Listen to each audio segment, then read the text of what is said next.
We are recording. So let's begin tonight with a word of prayer.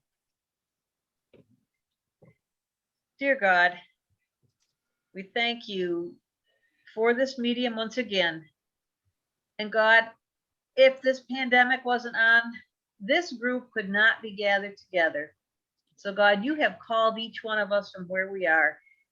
We ask your guidance. We ask for insight. We ask for wisdom. God, help us to learn from you, gain joy and peace and comfort as is needed. We pray in Jesus' name. Amen. Amen. All right, so we have studied a little bit the I am the light of the world, which we talked about on Ash Wednesday. And then we did the I am the bread of life, which we hit a lot on communion. Then last week we got the I am the door of the sheep. And so we're going to continue with the sheep vein tonight. And we are in, so, but before we get into the reading, last week we read the story of the man born blind. And this was the predecessor story in the Gospel of John before we got into this whole sheep narrative. Because, and we said, just give this little background here, that story was what set Jesus into this whole I am the shepherd. When you say I am, that means you're not. Because the Pharisees and the Sadducees kicked the guy that was born blind out of the temple because he was saying Jesus must be a prophet, and they didn't like it. They wanted to be the ones in charge. They did not want Jesus. And when he said that, out he went. And then Jesus proceeds to, I am the door of the sheep. I am the good shepherd. A lot of I ams come from that. So now we are on. So anybody just want to have any thoughts on last week on the I am the door of the sheep? I didn't understand until you explained it about the sheep pen or whatever that they would build out in the fields, and then the shepherd would sleep in the doorway, and that nothing got in that he didn't let in, and nothing got out that he didn't let out. And that really spoke to me last week, because I have trouble sleeping. I have always had trouble sleeping, and my mind just starts going and going. And so I just pictured that, you know, my mind was this sheep pen, and Jesus was at the door. He wasn't going to let anything come into my mind that shouldn't be there. I mean, I know that sounds silly, you know, but nothing was going to be. I wasn't going to be losing ideas and thoughts that I don't know. It just gave me a real peace sleeping that night, and you know, having that picture of Jesus is in the doorway. He's the one protecting us. I don't know. It gave me a lot of comfort too, Carol. I was a aha moment for me too. I really liked that study last week. Yeah. Hey, Molly. Pastor Molly, yes. Hey, Molly. And Yeah. you had preached on it, and because you folks aren't from I mean, you don't live in our church, but you wouldn't have heard it. But Pastor Molly preached on it before and talked about that. And I remember then being, you know, like the aha then. But we learned a lot more last week than even from her sermon. But I keep thinking, I'm surprised that, I mean, that's the picture of Jesus in the doorway, the shepherd in the, you know, there's lots of pictures of Jesus, but I've never seen one on a wall with that. I'm thinking that's so meaningful, that idea, that thought. I may have to get a picture of the shepherd in the doorway. And that picture you showed us, Nancy, was powerful. Yeah, a great visual. Yeah. And then Pastor Molly, when I was listening, kind of everything tied in from last week with your past sermon too. And I love the way you worded, the sheep knows who protects them, and the sheep only go to the shepherd because they know his voice. And I loved at her sermon this last Sunday when she actually had Simon go to the He back of walked the too stage. fast. I would have gotten him to me if he hadn't walked so fast. Yes. Okay, But let me fill him in with that. will you tell him about, I thought that was marvelous. Okay, so, and I know Sue has seen this sermon. I've done it several times where I have a child picked out and I pre-pick other people in the congregation. So I told Simon, who's in first grade, right? Yep. Yep, I said, Simon, when I call, you come to me. You think you can do that? Yeah. So, okay. So I said, Simon, come here. And then Nancy, who is his grandmother, starts saying, no, Simon, I want you to come to me. So Nancy starts calling and I was calling and he just kept walking. He did kind of look a little bit one moment, but Like, he what's just the kept matter with walking my right to me. grandmother? And I had, when I did it at Hamburg Presbyterian, I had, and Sue will know this, Sandra, Ann's daughter. Yeah. And Nelson. Sandra was a real sweet kid, but wasn't real sharp. And so and I had 2 or 3 people calling her, and this poor kid just stood there in the middle of the church, just looking at all these voices. And she just, go, Sandra, come here. And they're all calling. Finally, she got to me, but it was a pretty powerful, but it's more powerful for the adults than the kid. Mhm. But yeah, I did that on purpose Yeah. to feed us up for this Bible study tonight. I wanted to entice people to come. So I want to start reading with we're in John chapter 10. You got your Bibles there? If we can start. Oh, everybody's frozen and I'm frozen for them. Oh, now we're unfrozen. There we go. Okay. Now everybody's moving. You were only frozen for us. Everybody else was moving. Yeah, I know. John chapter 10. We're in the Gospel of John chapter 10, verses 11 through 18. And my connection is bad again. Uh-oh. Okay. I can read that. Okay, thanks, Carol. Sure. I am the good shepherd. The good shepherd lays down his life for his sheep. The hired hand is not the shepherd who owns the sheep. So when he sees the wolf coming, he abandons the sheep and runs away. Then the wolf attacks the flock and scatters it. The man runs away because he is a hired hand and cares nothing for the sheep. I am the good shepherd. I know my sheep, and my sheep know me, just as the Father knows me, and I know the Father, and I lay down my life for my sheep. I have other sheep that are not of this sheep pen. I must bring them also. They too will listen to my voice, and there shall be one flock and one shepherd. The reason my Father loves me is that I lay down my life, only to take it up again. No one takes it from me, but I lay it down of my own accord. I have authority to lay it down and authority to take it up again. This command I received from my Father. All right, I had a couple thoughts and I was thinking about reading this, preparing. I was thinking a few years ago, one of my daughters worked for Walmart for a very short time. And she was telling me about the security training they had to go through. So what would you do if you were a Walmart employee and you saw someone absolutely and completely shoplifting? What would you do? I'm an employee, or I'm just. You're an employee of Walmart and you see someone, like they take a printer cartridge and they pop it in and they stuff it in their pocket and you watch it. What do you do? Whatever my boss told me to do in that conference before I started working. Okay, so what do you think that is?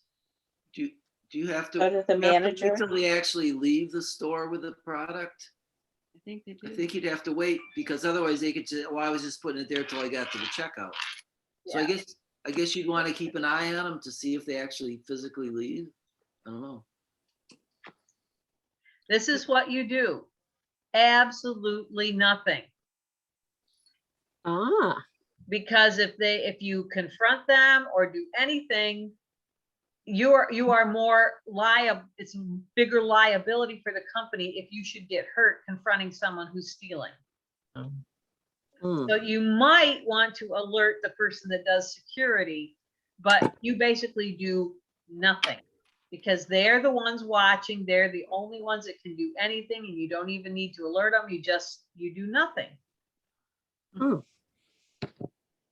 Because I mean, if you confronted somebody and they started running, think of the liability for the store. It's easier for them to lose a huge amount of inventory through theft than the lawsuits of someone being falsely accused of all the other things going on. And I thought, wow, Mhm. wow. It's, And- it's, oh, I'm sorry. Go ahead. I'm sorry. It's sad, but when you read like the Jamestown newspaper, it's almost daily under the arrests that somebody got arrested for shoplifting at Walmart. It's like a daily thing. So they must have their employees trained well to know what not to do till some point in time, and then they catch the person. And it's Yeah, like, but only the it's the paid security people Yeah, can do it's- anything. Just the just usual sad employees, thing. you do nothing. You don't approach them, you don't talk to them, you don't do anything, you stay away. Wow. Wow. So I wanted to think about that. And if you're an employee of Walmart, do you really care? Sorry. Do you really care if somebody steals something from Walmart? I would. Yeah, I would think so. Yeah, but it's not your store. I know, but that's how I I was know. raised. I know, I would think that because I was raised that, but in reality, I mean, and if somebody was, what if somebody was coming with an armed robbery? And I've heard this saying a lot. They don't pay me enough to do that. They don't pay me enough to put my life on the line. They don't pay me enough. Have you ever heard that in any newscast or something that says they don't pay me enough? Mhm. I heard it in my job all the time when Yes. people would come to me it's not with my a job. complaint. It's not but- my, it's not my job. Yeah, I still think I would at least alert somebody so I knew that in my own heart, I did try to do something. I wonder if I you, don't think I could live myself if I hadn't at least tried. Right. I wonder if you're an employee and you see somebody doing that, if you try to judge and say that person probably really needs that and can't afford it, versus somebody that just looks like they're stealing to get stuff that, I don't know. I don't know if people have to, judge. I don't know if we're talking food or printer cartridges. I think there's a big difference there. I don't know if I'd want Okay. to Now, see I let's think I'd probably go pay for it for them if it was food. Yep, okay. Okay, you people are too easy. You're just okay, but now let's turn the table around. Let's say you have your parents own this little tiny mom and pop shop where it's a neighborhood thing, and you're the clerk, and you see someone coming in and pocketing a printer cartridge. What do you do? It's your parents' store. They're struggling to keep it afloat. You tell them, your parents. You tell your parents. It depends on whether there was security or not. Call the cops. Okay, would you feel, which would make you feel worse about doing nothing? Oh, it affected your Mom and parents. pop, yeah. Yeah, your Um, family. Either one for me. Either one for you, yeah. So I would ask them, I would say, hey, I see that you picked up some printer cartridge. Are you sure that you got the right one so they knew that I knew. Ooh. Are you sure you picked out the right one for the computer, for the printer that you have at home? May I see it, please?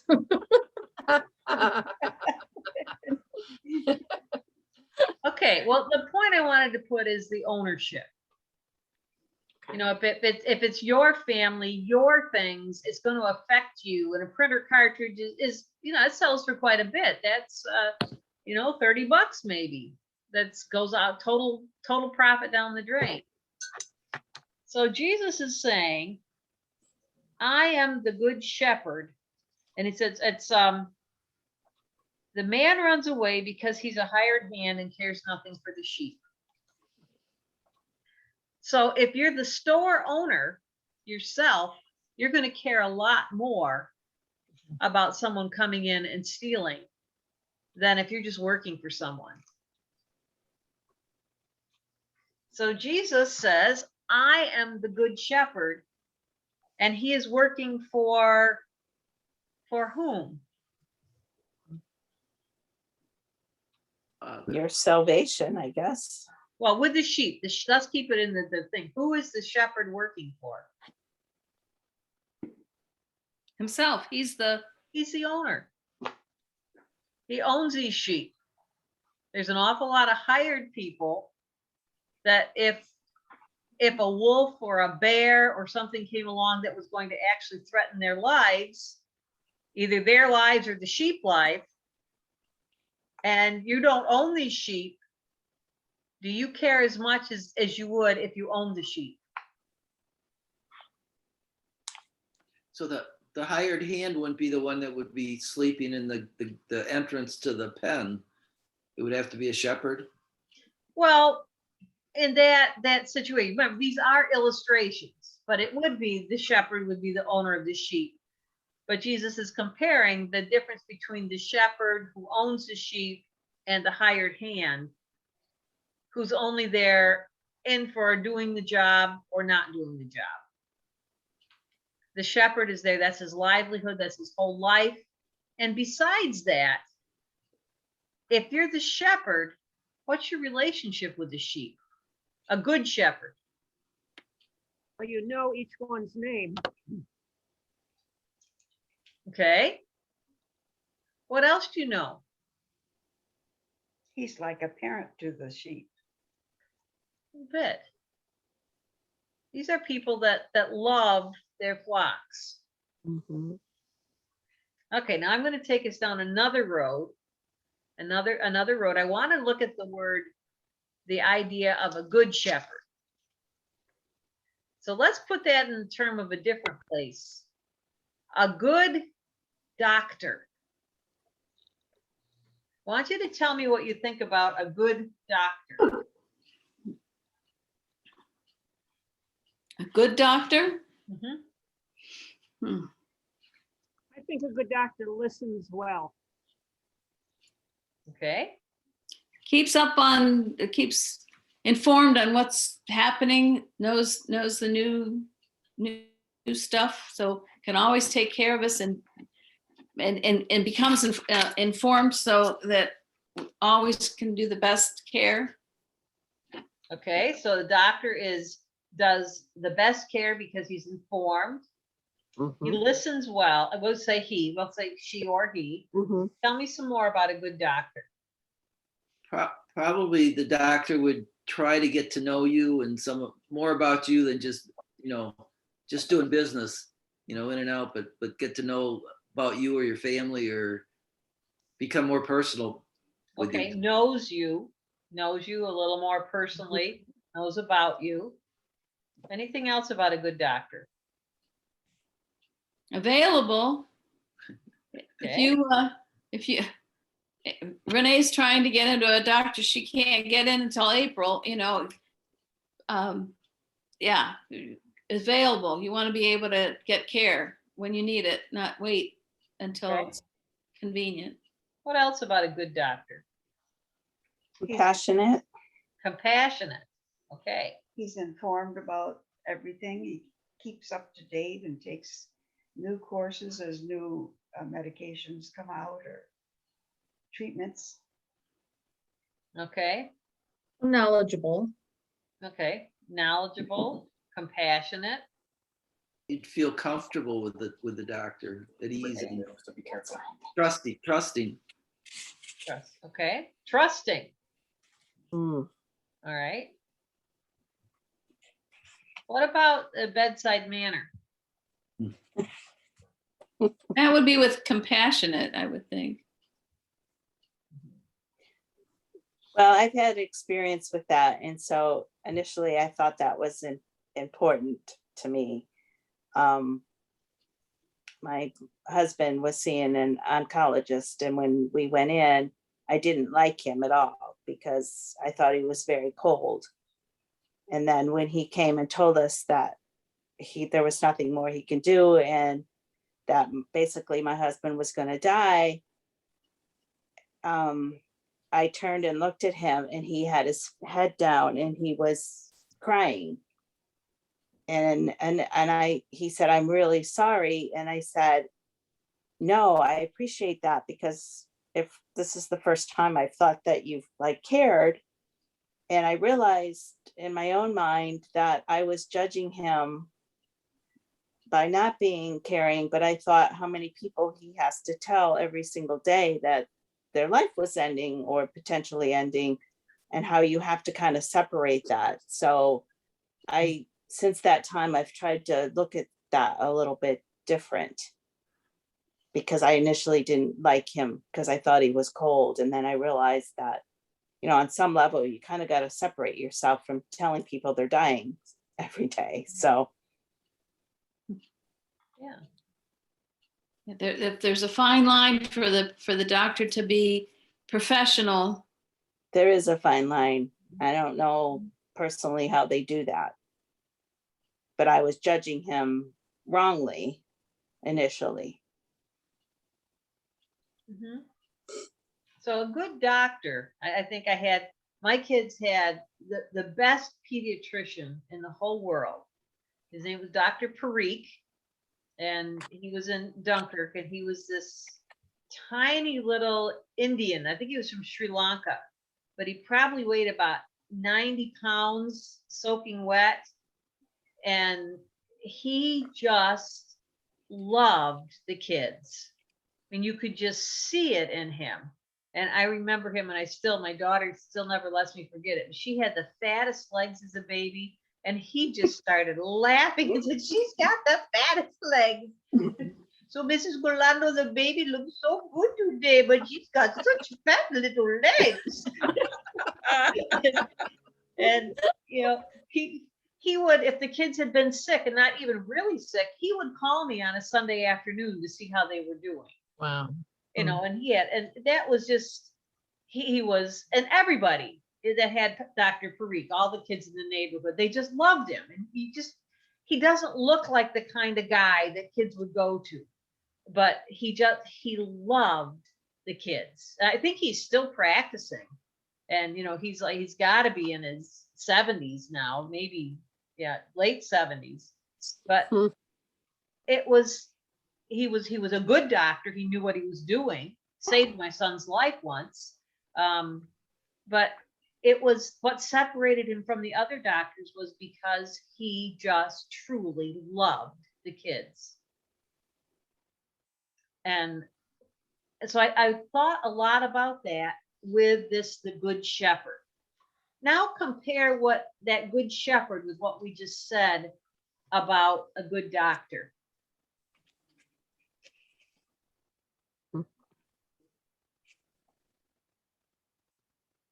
Knows the sheep. Knows his patience. Yeah. Mhm. So the PA wouldn't be as concerned as the real doctor? The PA, well, I don't know. A good physician's assistant could be a good shepherd too. Yeah. Mhm. Wasn't making any status things. But I think that good shepherd, there's two Greek words. One, and I can't tell you what they are, but they both mean good. And one is you're competent at your work. The other is more of a meaning of like you just have this magnetism about you, charisma, and you just draw people to you. And that's the word that was used in the Good Shepherd. This one that just draws people to them. So Jesus is this Good Shepherd. One, so like the good doctor, compassionate, knows the sheep, listens to them, takes care of them in the very best way. And it's not just a job, it's a calling. Mhm. Tell me the difference between that, a job and a calling.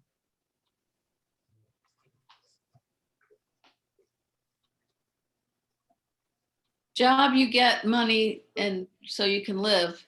A calling is part of who you are. Do you not get money for a calling? No, but I think if you've got a calling, I always felt that I was meant to be a teacher. I don't think I would have not taught if I didn't make minimum wage. I think I would have still taught because that's what I was meant to do. So yeah, your calling is doesn't have to be paid, but it's something that is part of who you are. A job is You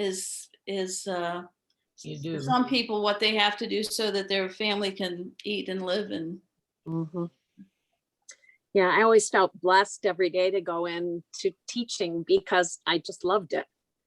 And you're right, I didn't really think about the money part of it. It was just such a privilege to actually love what you do, because I've seen so many in my family that hate their jobs, and my heart goes out to them that they still are doing it every day and that it's not something they love. So I never took that for granted. It definitely was my calling as a teacher. Mhm. A job you can do like 9 to 5 and just leave it. If it's a calling, Mhm. you go beyond the 9 to 5 and do all the extra beyond what is really basically, the minimum. Yeah. So this is the good shepherd. This was not his job. This was his calling to care for these sheep. And I've seen people that are just amazing with animals, or amazing with babies, or amazing with they just breathe that. And so this is our good shepherd. So is the shepherd going to do for these sheep? This Keep is where them the doctor breaks down in the shepherd. Well, he Protect them. keeps them safe. lays down his life for them. Okay, lays down his life. Would a shepherd have to do that? Mm-hmm. Yes.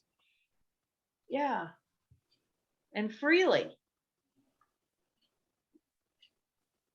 Mhm. So there's the shepherd. So now with the sheep, and how do the sheep then feel about the shepherd?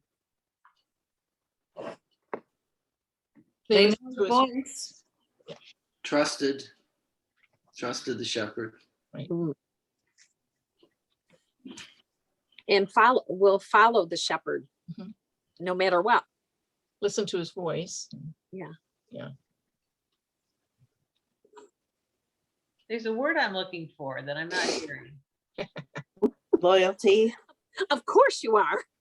Yes, I am. What letter? Give us a hint. Give us the first letter. No. Sounds like 2 syllables. Come on, Molly. That's the question again. Loyalty.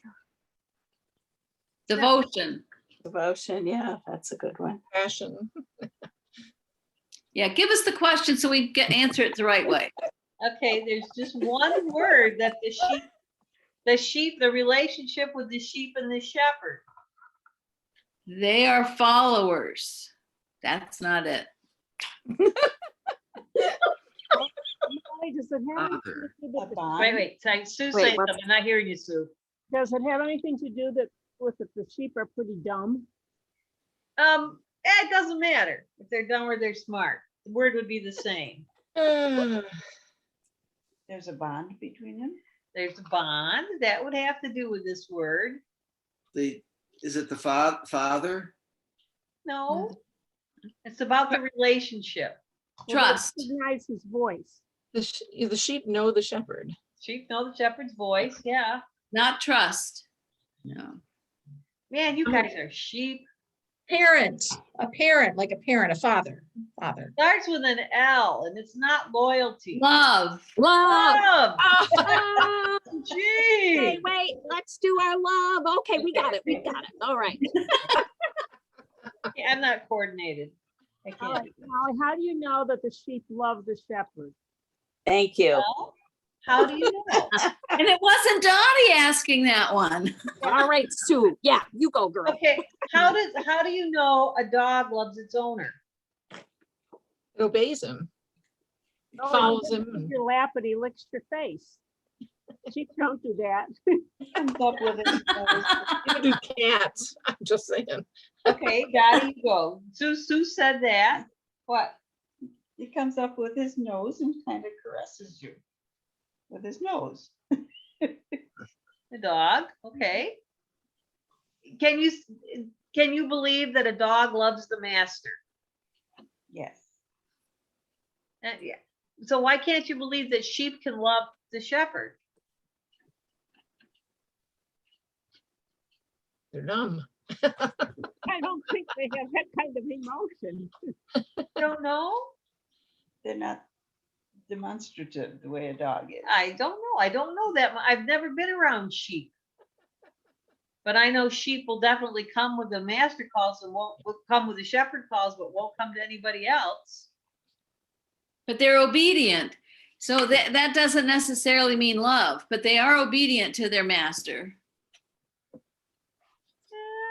They have a way of showing I, love.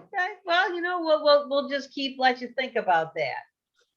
But let's take it out of the metaphor now and let's put it into the reality. We, the sheep, and our relationship with the Good Shepherd.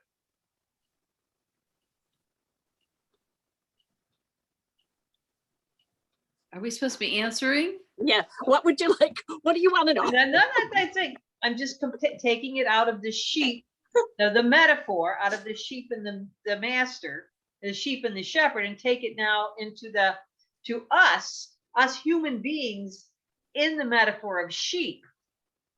And how is our relationship with the shepherd? It probably isn't as dependent on the shepherd as sheep are on. We're not as yes, we don't. We're not as we don't not as obey all the dependent. time. We're not as dependent on Christ as the sheep are to the shepherd. Right.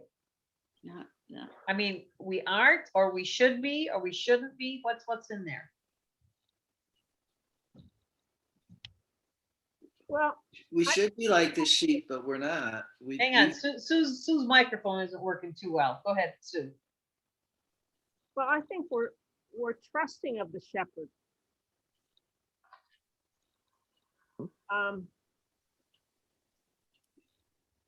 Because we know what his promises are. We know what he's told us. I'm thinking of, behold, I am with you even unto the end of the earth. Okay. We know that, but we aren't always obedient. We don't always act the way the sheep do, because the sheep are always following. We know we're supposed to be following, but we don't always follow. Well, we Sheep follow other voices sometimes. Do sheep have free will? Do sheep have free will? It sounds like no, because if they, Oh, I think so. Because the shepherd has a rod and a staff to go after the lost sheep. So they must be wandering off and doing stupid stuff. Sheep definitely wander off and do stupid stuff. like all of us. Okay. Is there any wonder that Jesus used this metaphor of Jesus being the shepherd and we being the sheep? Do we ever wander off and do stupid stuff? Okay. Okay, so we think that sheep are pretty dumb, which in fact they seem to be pretty dumb. And so they know enough to trust someone who is a lot smarter than they are and is able to protect them. So if we're sheep, is Jesus that much above us, like a sheep and a shepherd would be? Can you Yeah. rephrase that? Okay. The shepherd is a lot smarter, has more defense mechanisms, is a lot different than a sheep. way above in the intellectual ability. Is there that big a gap between us and Jesus? He doesn't want it to be. No, that I'm talking about ability, wisdom, knowledge, that kind of stuff. Not the relationship, but the Oh, gap okay. between. So, yeah. Is there Okay. that big a gap between us and Jesus as there is between sheep and a shepherd? You're understanding the question? Yeah. When he was alive, Or with us, or Take it because I however think you when he want. was alive, he had questions and concerns and doubts, just like we did. I mean, he knew he had, like, his sheep, his shepherd was God, and he was following that and trying to make us follow that. But, you know, he had concerns just like we did. Mhm. He was fully human, Mhm. but he was also God. fully God. Oh, God. We can't even begin to understand the mind of Christ. I mean, so we really have to just trust him and follow him. Is that where you're headed? I mean, you know, the sheep are not as smart as the shepherd. And we have a bit of the mind of Christ. I mean, we just have a glimpse. I can't even begin to understand the mind of God. I mean, he knew what the end game was for us, Yeah. and tried, you know, wanted to lead us to that end game, I guess. I would say he wants us to gain knowledge in his word, but the first thing is he wants us to love him. Right. Okay, Molly, here we go. There's the love again. Are you feeling the love? Okay. So see, that's kind of the whole thing here. You know, even with my Walmart, I put a lot of different illustrations in. The Walmart compared to owning the store, with the doctor, with all of these, that there's this gap between the sheep and the shepherd. And that we get into trouble when we think that we know as much or more or even close to what the shepherd knows. I was trying to say thank you. True. Because Jesus used this comparison very definitely to say, you are stupid sheep. I am the shepherd, but I love you, stupid sheep. But he wouldn't have said that. No, he wouldn't have said that. But he totally did. Thank you, Dottie. Thanks, Dottie. I hope not. Oh my gosh. He let us speak. Wait, I think he used a little more filter than Pastor Molly right there. Yeah. Oh, Well, because I am a stupid sheep myself, and I don't have the ability to know I should use more filters. Okay. So Jesus said, I am the good shepherd. I gotcha. I'm taller than you. I can see the problems coming. I hear things and I know what to do.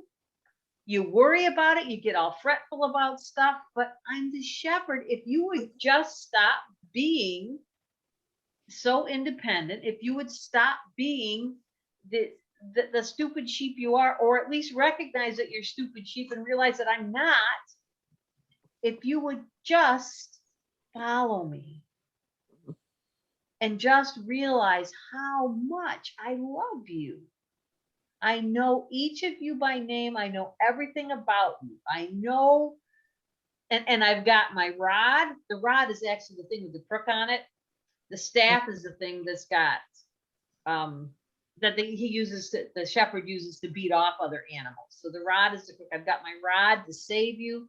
I've got my staff to get everything out of the way. Just listen to me and just follow.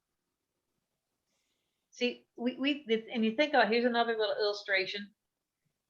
we think of sheep herders, they don't have dogs. You know, we think about the herding dogs, the dogs that kind of go round up the sheep, and they go behind and push the sheep.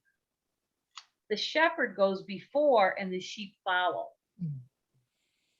It's a big difference. Jesus isn't pushing us. Jesus is going ahead of us, showing the way to go.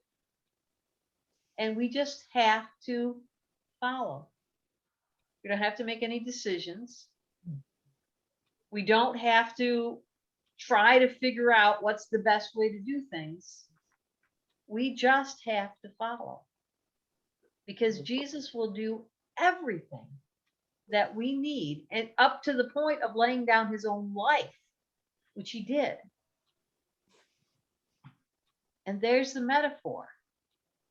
The good shepherd, and using the word that he did, this one, and this shepherd is so kind and so good that you want to follow, unless you start thinking that you know more than the shepherd yourself.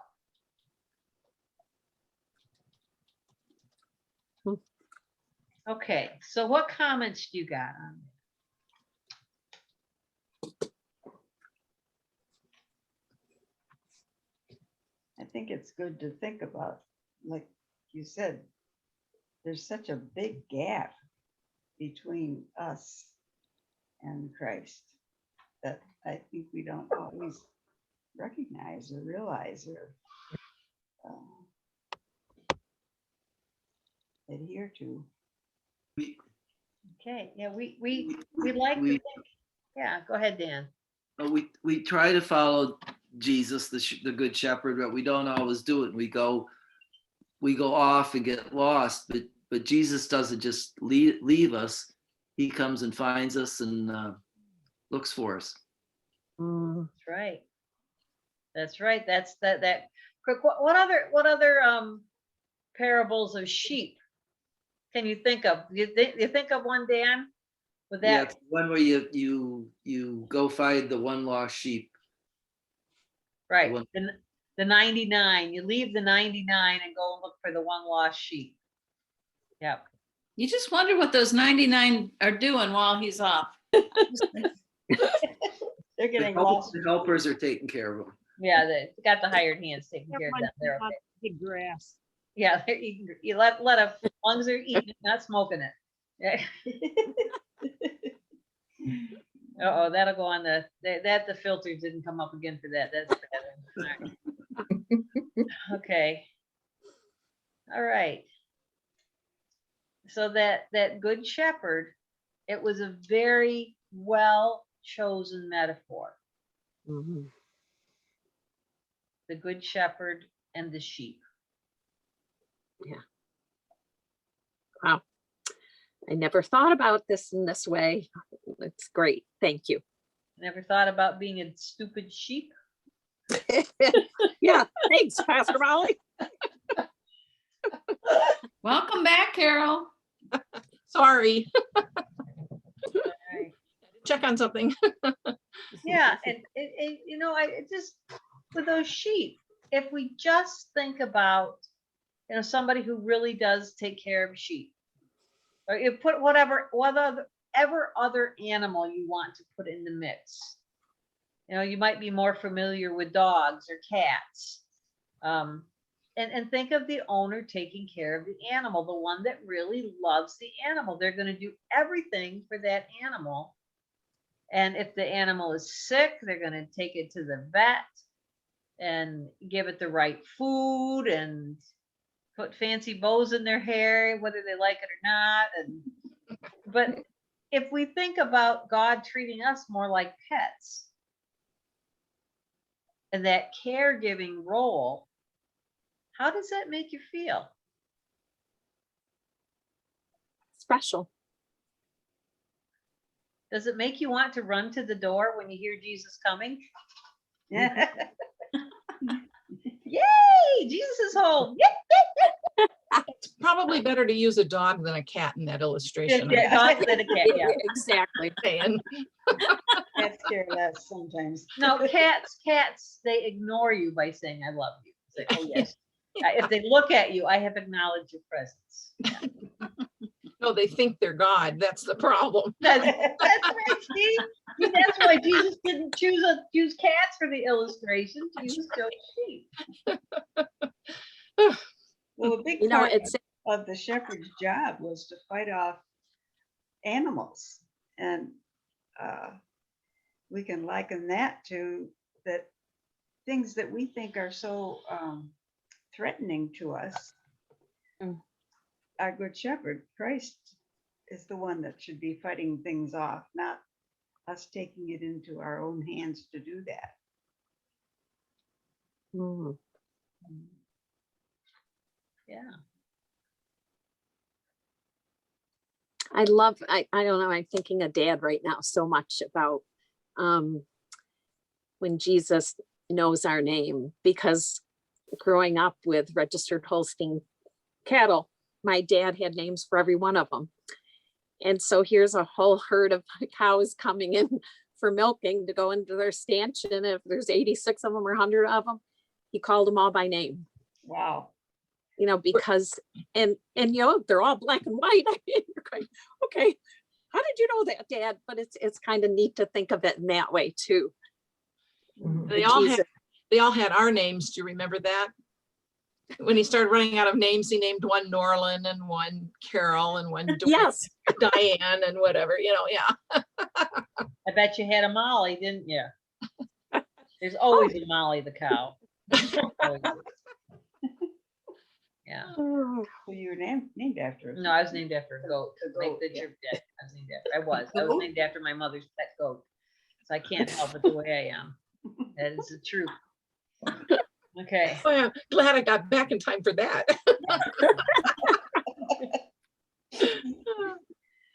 Okay. So we can rest in our folds and our sheepfolds with the good shepherd at the door who knows our names. And you know, I think about, you know, some of us here are teachers. And you know, you think about the kids that you had in your class. And there were some pretty quirky kids that would be kind of different and maybe not the best behaved. But didn't you just love those ones that were a little bit on the naughty side with a little quirkiness? Wasn't there always something special about those kids? You know, and you think about, you know, sometimes we can be quirky or a little obstinate, and just think how much Jesus just treasures us. Who we are, our personalities that we have. We don't have to be somebody else. mhm. Just exactly who we are. And that is the most amazing thing, because the shepherd doesn't try to make the sheep be different than they are. The shepherd knows who the sheep is and knows which one is probably the one that's going to wander off, and keeps a little extra eye on that sheep than the ones that tend to be more followers. Exactly. But Jesus knows us. That's the good shepherd, willingly laid down his life for us. And I've heard this saying, you know, if two things, if I were the only person in the world and there was nobody else, and I was the one that sinned, Jesus would have gone to the cross just for me. Wow. Yeah, that's wow for sure. There we are. Jesus is the good shepherd. Okay. Thank you. All right. Any other comments, or I'm going to shut us off, shut our recording down. Okay, I will shut our recording. And